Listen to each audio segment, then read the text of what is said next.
No, I mean, it came pretty natural, actually. I think we knew each other so well, we still know each other well, so we had a great relationship. And I felt I was pretty burned out, I was tired. And he felt like he wanted something else, so I mean, it's no hard feelings for me. Saying goodbye to his longtime coach is not the only big decision Roger takes at the end of 2003.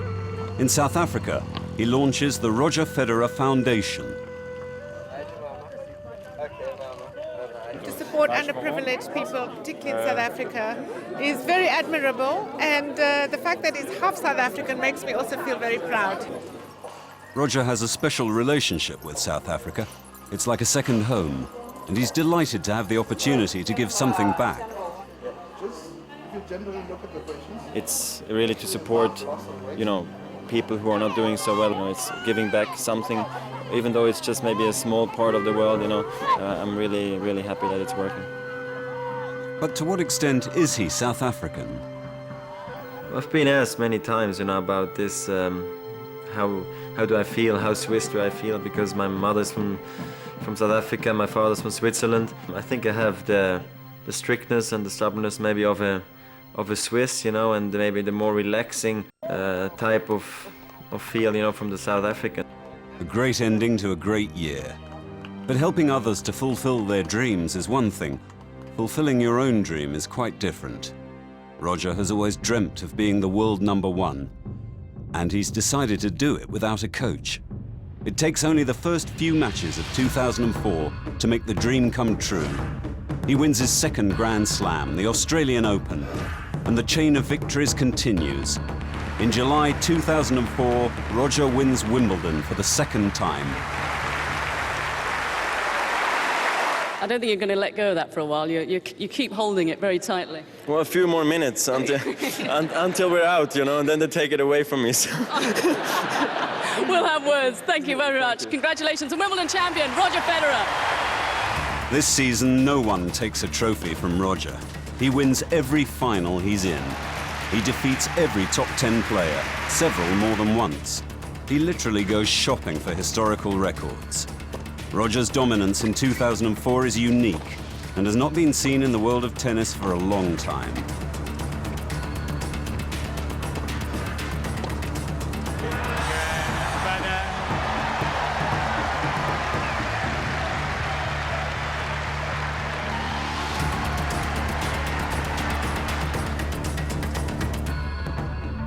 What is so special about the champion, Roger Federer? The fact that he's able to bring a classic style into a power game era is extraordinary and makes it even more extraordinary than if he were playing, say, 30 years ago.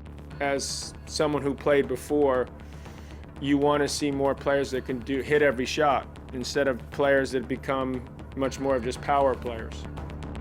But power has more than one meaning, and winning his third Grand Slam in a single season, that means power.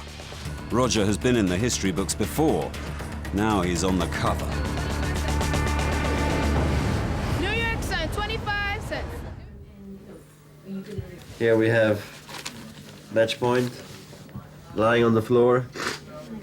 How did that feel, match point? This was a special moment because I remember lying on the floor and looking up, and I saw the floodlights, around, and it felt like this is just too good.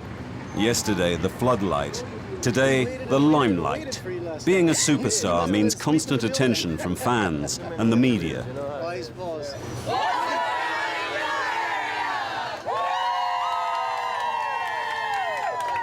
In a way, it's up to you, how you want to be seen from the people.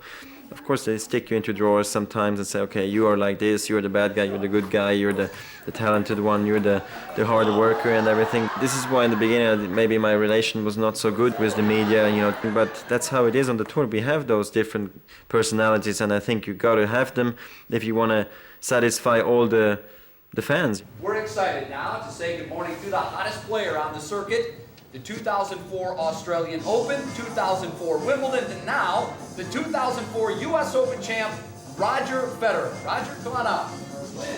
You get to understand why actually you work with the media, to get closer to the fans, and it actually opened my eyes in a way.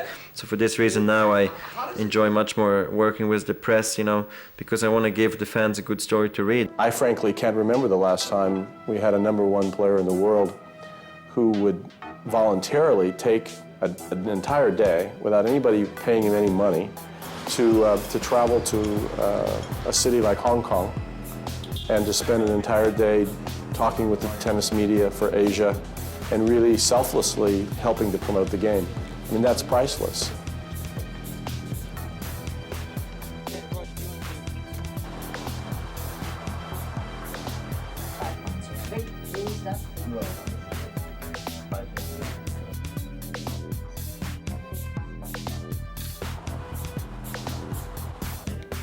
After so many appearances on TV shows, the question arises, does Roger see himself as an entertainer? Well, definitely, I think I am, yes, because I entertain the people.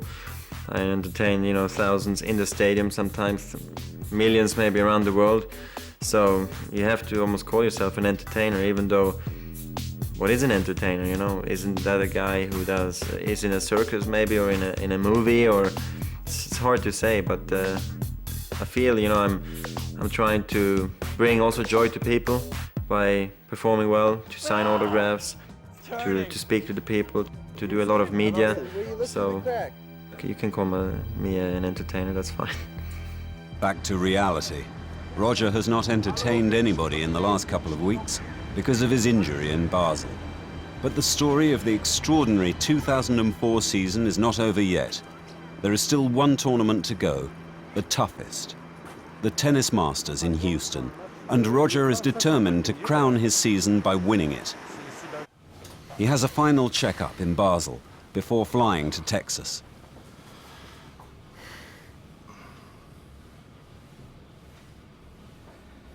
Polizistengriff oder was?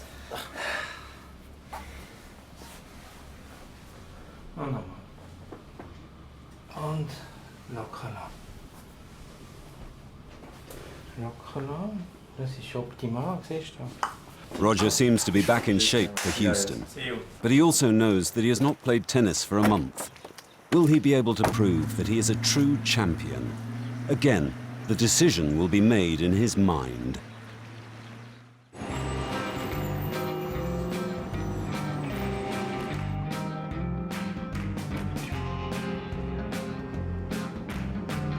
The Masters, the year-end event, is always my favorite event in some ways because you see the creme de la creme, the top 8 guys in the world. And often that's pretty open as an event. Anybody can win, or at least there's a few that can win. There's no doubt that after the performance that Roger put in a year ago, he is the guy to beat, and more than I can remember in a long time. Apart from Federer, Gaston Gaudio is the only player who has won a Grand Slam in 2004. The world numbers 4, 3 and 2 are empty-handed so far. The number 4 player, Marat Safin.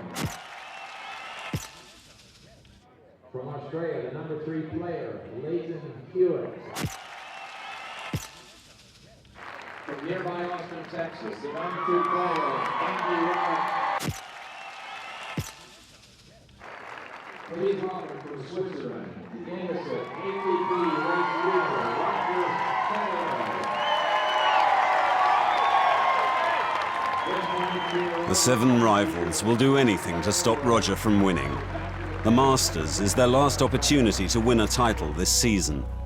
Have they adapted their strategies? With Roger, I don't think you can really look and say, okay, his weakness is this. I think you have to say, what can I do most effectively against him? You know, it's not an easy thing to come out there and do it against him. He's been playing the last year and a half, I think, the big points, better than anyone I've ever seen. And that's one reason why he's won so many big matches. It was only a few days ago that Federer started to play tennis again after his injury in Basel. Been practicing since Monday here in Houston. Had a good preparation, no pain in my leg, and feeling good. His leg is all right. But what about his mind? There's one player in particular who could benefit.